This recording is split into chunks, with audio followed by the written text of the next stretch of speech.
无边无际的大海，那海面波涛汹涌，我们不畏惧艰险，让我们手牵着手，让我们肩并着肩，美好明天在眼前。 Здравствуйте, my fair weather friends, and welcome back to another episode of Kachimuchi's Game and Spooks. On today's episode, I will be narrating the creepypasta Happy Sun Daycare by Chelsea Adams 524. This episode is about a man chronicling the testimonies of some grown-up kids who went to a daycare many years ago, perhaps for the purposes of determining some long-hidden secret, or the reason why the children ended up the way they did. Considering we now live in a world where people are working more and more for less and less, it's not that much of a surprise to know that many children had to go to daycare growing up. Innocent children spending up to 8 hours away from their parents is such a widespread phenomenon. It had even become a political topic in the recent election in the United States. And so, when children are forced to spend 8 hours a day, perhaps for years upon years at a time, away from their parents and in an unfamiliar environment, what sort of horrors could they possibly encounter? Well, there is only one way to find out. And so, without any further ado, let us begin Happy Sun Daycare by Chelsea Adams 524. Just a few miles outside my town stood an old country house. It had been converted into a daycare, where parents would drop off their kids in the morning and pick them up in the evening. However, said daycare had been out of business for a few years now.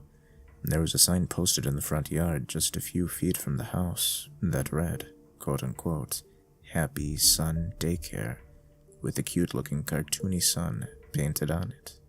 Within the fenced-off backyard stood playground equipment that had fallen into disrepair and began to rust. A slide, a couple of swing sets, some monkey bars, and a merry-go-round were once covered by swarms of children as they ran and played in the outdoors. They had since become perches for the local birds and squirrels, and were swarmed by ants rather than children. I had decided to write a report on the Happy Sun Daycare for the news blog I worked for. For one thing, several people around today had gone to that daycare. I figured it might make for an interesting story to read about their experiences there, and if it affected their later life in any way. The other reason wasn't quite so innocent. There had always been concerned parents who would fret over leaving their child in someone else's care. It was about that constant worry over how safe their sons and daughters were, especially with all the horror stories posted online about various daycare-related tragedies. For my report, I decided I would interview both employees and people who had gone to the daycare as children. I wanted to get as many different points of view as possible, so that it wouldn't seem too terribly biased. And of course, I agreed not to use real names, for the sake of their privacy. The first person I interviewed was a middle-aged woman who looked after the infants at the daycare. For the sake of her privacy, we'll just call her, quote-unquote, Margaret. What was it like working in the daycare? I asked her. She replied, Oh, it wasn't anything too spectacular. Just your typical day of working with children, or babies in my case. I see, I said before I asked. Have you had any problems while working there? Margaret shook her head. With the babies? Of course not. They could be fussy, but they weren't any trouble at all. The children were another story. This piqued my interest. Were the children that attended Happy Sun Daycare too much for the employees to handle? Or could it be that there were cases of abuse going on that had been kept secret until now? I had to find out. Why might that be? I asked. Well, Margaret paused for a second, as though she was apprehensive about speaking to me. There were times when I heard muffled squealing. No, not squealing. Screaming. At first I thought it was just the children pretending to be scared. But the more I heard it, the more I realized those screams were real. That something was terrifying, or possibly even hurting them. Did you ever see any children get hurt? Margaret nodded. Yes, most of them were just the usual scrapes and bruises you'd expect to find on a child who fell while playing or bumped his head trying to show off to his or her friends. Some of them, though, seemed off to me. Every so often I would see a child walk past on the way to the nurse's office, and each time, the child looked like he had been scratched or even bitten. Children scratched or bitten? That would be cause for alarm for anyone. Perhaps some wild animal had decided to make its home near the daycare, and curious children had gotten too close. Maybe a stray dog had wandered into the playground, and some unknowing kid wanted to pet it. Were there any animals in the area? I decided to ask. Stray dogs, raccoons, perhaps a possum nest? I doubt it. Pets weren't allowed at the daycare, and traps were set up at night to keep any wildlife away. There might have been a dog roaming around the area. Margaret shook her head. I pointed out. Perhaps it was the dog that had bitten those children. Oh, I only heard the dog, she told me.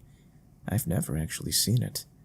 All that I ever experienced was the occasional growl, snarl, or howl. So, Margaret had only heard what sounded like a dog. I couldn't rule out the possibility that perhaps she had mistaken some noise she had heard for that of a dog. Maybe she had heard some children that were only pretending to be dogs and mistook them for a real one. Maybe she had heard the wind and thought it was a howl. If that were the case, it would explain the scratches and bites she'd seen on some of the children.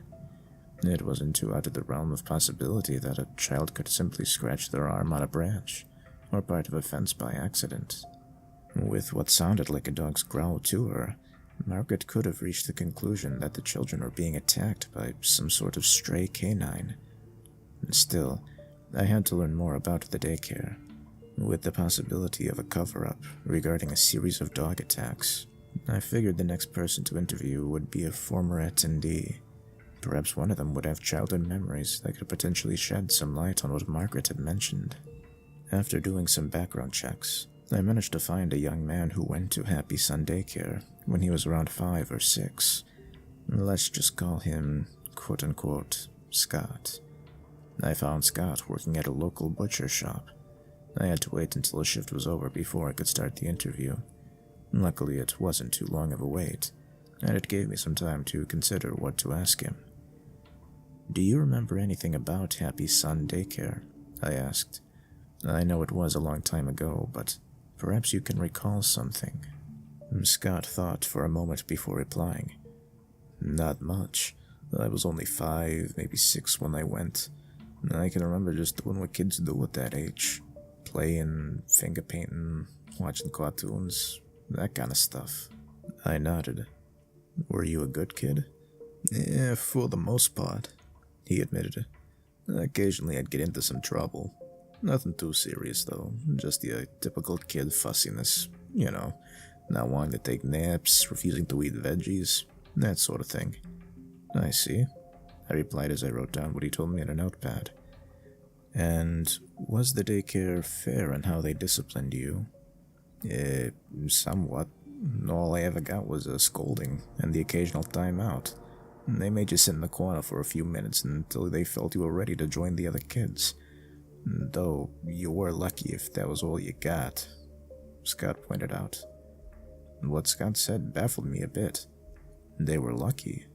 How? I began to wonder if perhaps there had been some more severe punishments for the more unruly children that attended the daycare. Could there have been some sort of more controversial form of discipline that the employees at Happy Sun Daycare used that they didn't want known to the public? I had to know. What exactly do you mean? For a brief moment, Scott gave a shudder. He seemed to have recalled something from his childhood that potentially frightened him. and affected his adulthood as well. The kids who got into real trouble were sent into the Grey Door. Scott heaved a heavy sigh. I've never been in there myself. I know a few kids that had. One would get into fights or throw huge tantrums. They'd end up going into their room. I don't know what happened in there, but they'd always come out shaken, with wide eyes. A few would break down crying, some would scream. One kid even threw up before passing out. I frowned slightly. What sort of horrors had been conducted in that room that had been nicknamed the Grey Door? I then remembered what Margaret had told me and decided to check for a connection to her story and Scott's. Did the children have any scratches or bites on them? I asked. And did you hear any strange noises? He nodded. A few kids had scratches on them after they left the Grey Door, but I thought they had gotten them before, and I just didn't notice them at first. They could have tripped or something. I did hear some heavy breathing. That could have just been the kid panting from running around. Hard to say for sure. First, Margaret said she thought she heard a dog snarling, and now Scott was saying he had heard heavy breathing. With the strange noises, mysterious scratches on misbehaving children, and the mystery of the Grey Door room, I couldn't help but wonder what it was that Happy Sun Daycare had been hiding all these years. I thanked Scott for taking the time to speak with me before moving on to the next person to interview. With my curiosity regarding the Grey Door still heightened, I figured the next person to speak to should be one of the more troublemaking attendees of the daycare. I had to know more about what went on inside that room, and perhaps one of them could tell me. After doing more background checks, I managed to track down a young woman whom we'll refer to as, quote-unquote, Alice. She had just been arrested 2 weeks ago for spraying graffiti and was charged with vandalism. Rather than spend time in jail, she agreed to do 4 months of community service. From what I read about her records, it seemed this wasn't the first time she'd gotten in trouble with the law. Were you always this much trouble? I asked her. Alice shrugged. Maybe. I wasn't sure how easy it would be to get the answers I wanted from her. She seemed like the type who would only cooperate if she'd get something out of it. Like less time behind bars. I need to know about Happy Sun Daycare, I asked her. Do you remember anything about the Grey Door? For a brief second, a hint of fear flashed in her eyes. Her face became pale as a few beads of sweat trickled down her forehead. That was a long time ago, Alice pointed out. I replied, surely you must remember something. Records show that you were 10 when you were first attended. Are you sure you can't recall anything? Alice took a few deep breaths and began to regain her composure. If the mere mention of the Grey Door room was enough to put fear in her after all those years, I couldn't help but dread what horror she could have experienced. Here was someone who had had run-ins with the law, someone who had been arrested for various crimes, primarily theft, vandalism, and trespassing. And yet, it was something from her childhood that caused the most fear of being punished. Why? Okay, I'll tell you, but you gotta promise to never say that I told you anything. Got it? Alice sighed. I reassured her. I won't reveal any names. That'll be strictly confidential. You see, I was playing outside in the playground, she began to explain. I remember wanting to play on the swings. Another kid claimed that he had already gotten first dibs to play on them. Before I knew it, we were having a big argument. I lost control. Next thing I knew, he was on the ground crying. I must have pushed him when we were arguing. One of the teachers came up and grabbed me by the arm and dragged me inside. She told me that I would be taken into what the other kids called the Grey Door room as punishment. What was inside that room? I asked in anticipation. Alice took another deep breath and let out a shudder and sigh. The room was mostly empty. I remember the floor was nothing but dirt ground, and the only light was a dingy old bulb that barely lit anything up. The teacher just shoved me in and slammed the door shut. At first I tried pounding on the door and screaming, I cried out for anyone to open it. It was so dark and cold, and I was so scared. And I heard something. Something was behind me. I turned around, and I remember screaming louder than I ever screamed in my life. I frowned in concern. What did you see? It was a dog. Or at least I think it was a dog. She choked back a few tears. I didn't get a good look at it since it was so dark. All I remember was that it was the biggest and ugliest dog I had ever seen. That thing had glowing yellow eyes and sharp teeth, and it was covered in black shaggy fur. And before I knew it, it snarled and lunged at me. I ran around as fast as I could, screaming and begging for anyone to come and save me. It grabbed onto my skirt with its teeth and tried to pull me towards it. I tripped and fell, but I managed to kick it in the face a couple of times to get it to let go. Then it lunged at me again. But luckily for me, the door had finally opened, and one of the teachers pulled me out of the room and slammed the door shut before the dog could get me again. So there was a dog after all. The stories were all starting to come together. Margaret's story about hearing screams and growling, Scott's story about horrified kids that had been sent to the Grey Door room, and now there was Alice's story about being sent to that room and attacked by some sort of large, vicious dog. Still, I had to know more. Why did they use a dog? Why did they cover it up? Perhaps some of the people working at Happy Sun Daycare were afraid that such a punishment would be too extreme to use on children. Or maybe they feared being sued by some animal rights group. I thanked Alice for her time and set forth to find the next person to talk to. Maybe it would be another one of the employees if I was lucky. I might be able to get them to reveal the truth about what was going on in the Grey Door room. Once again, I began searching through records of anyone who worked at Happy Sun Daycare. It took some time to find someone who was willing to talk to me. Most former employees I asked were either too busy or simply didn't want to give an interview. A few of them directed various profanities at me as well. I couldn't tell if they were angry that I had learned so much about what was going on all those years, or if they were afraid of what might happen if they revealed any more secrets to me.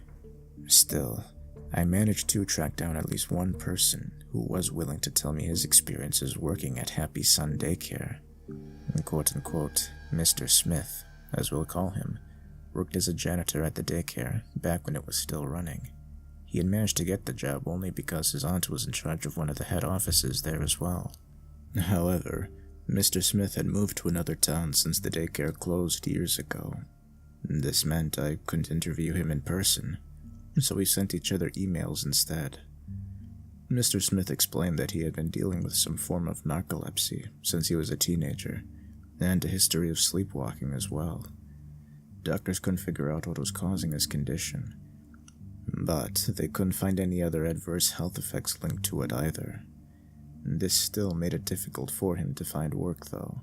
He had told me that he was grateful his aunt had managed to get him a job at Happy Sun Daycare. I had so many questions, and, well, I wasn't sure which to ask first. After I got his first response, I wrote back to him. I wanted to know how he was able to hold his job despite his condition. Was he on medication for it? How did the other employees and children treat him? A couple of days passed before I got any response from him. I quickly opened the latest email response from Mr. Smith and began to read. He replied that his aunt would mix a special herbal tea for him that would help keep his narcolepsy in check. She apparently strongly believed in herbal medicine and said that it was better than any standard medicine on the market. Mr. Smith wrote about how the tea was quite bitter and how he hated drinking it, but that he had to drink it if he wanted to keep his job. Though, on occasion, his aunt would run out of the leaves needed for the tea, and he'd end up falling asleep. This prompted another employee to go and make sure he didn't accidentally hurt himself or others. As for how the others treated him, Mr. Smith explained in his letter that the children were generally very nice to him. Most of them were quite curious and would ask him a lot of questions while he worked. A few would act as a nuisance, but he didn't recall any of them being too much trouble. On the other hand, the other employees seemed to have a sense of uneasiness around him.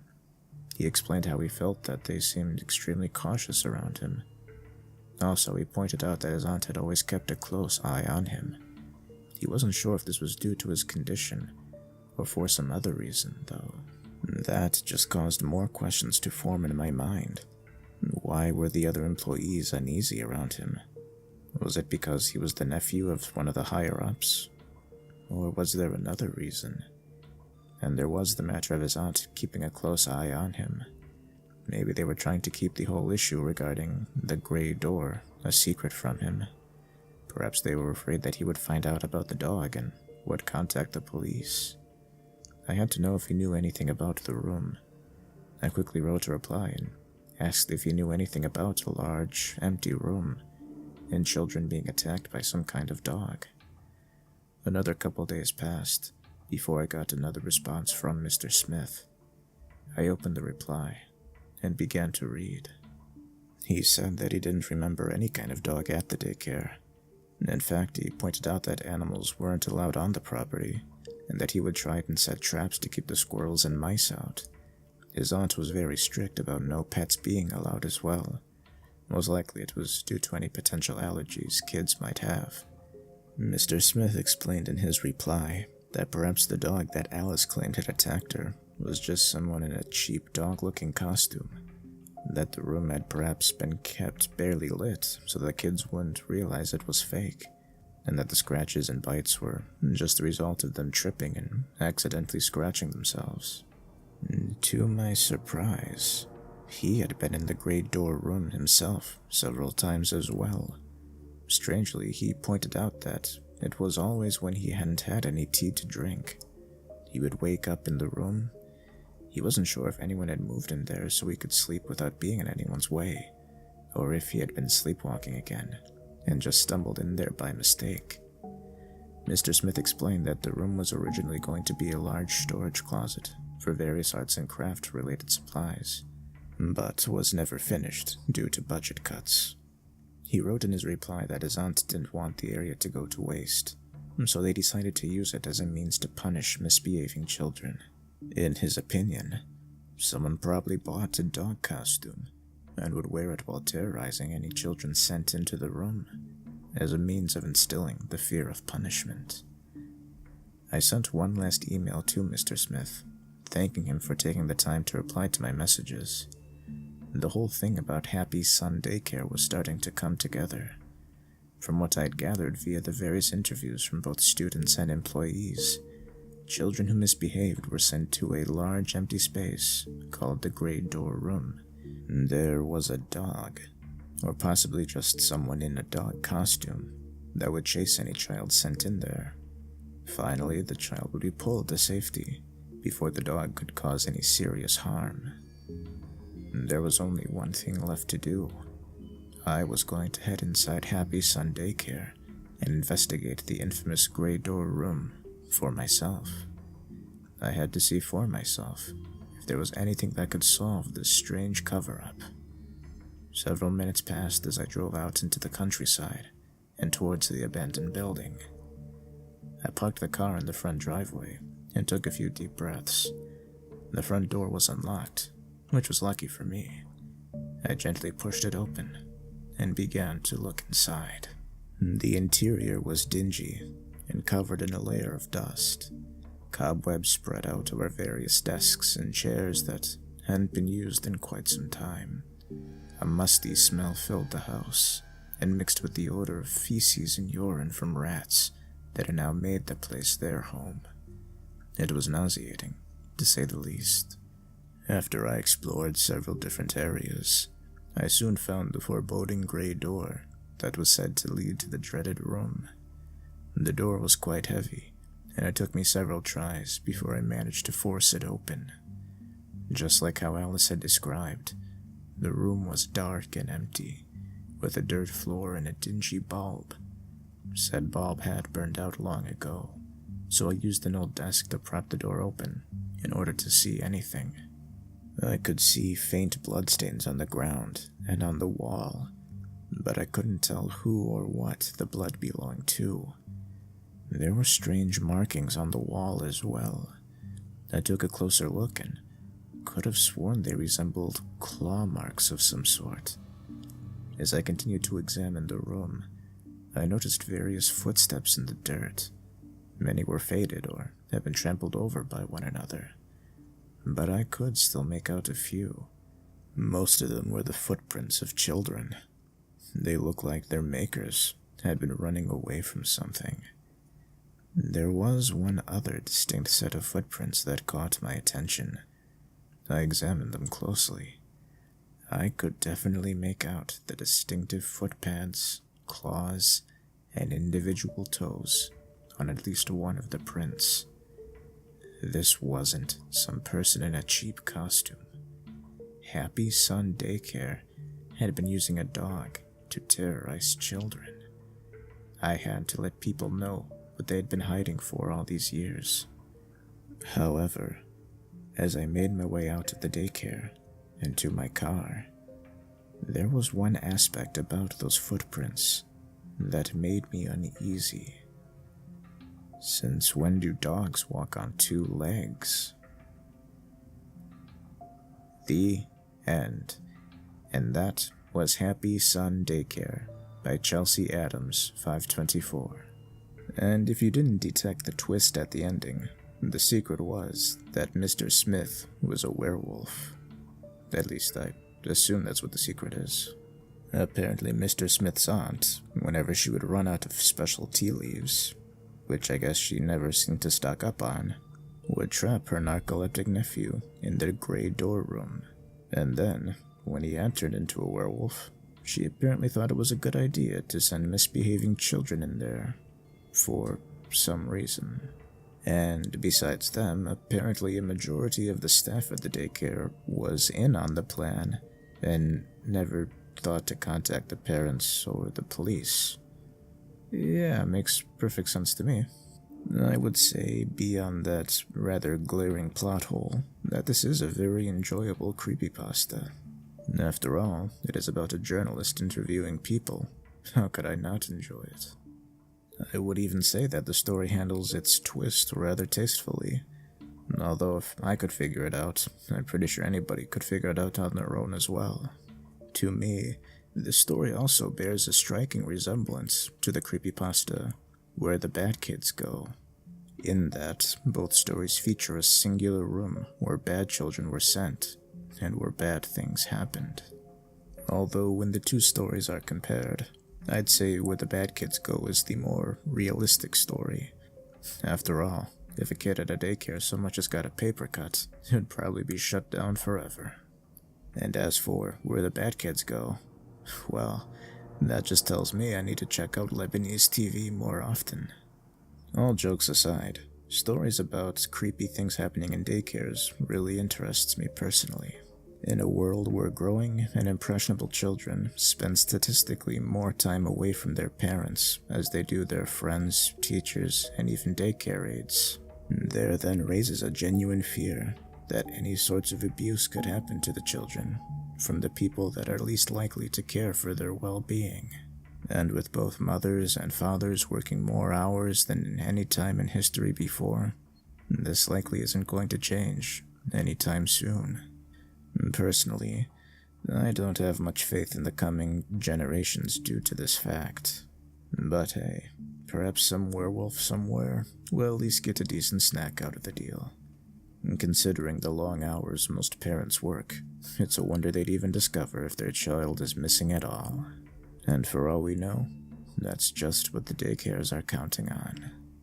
Thank you very much for watching or listening to this installment of Kachimuchi's Game and Spooks. Why not do us a kindness and like, share, comment, and subscribe? And as always, don't forget to leave any suggestions for creepypastas in the comments below.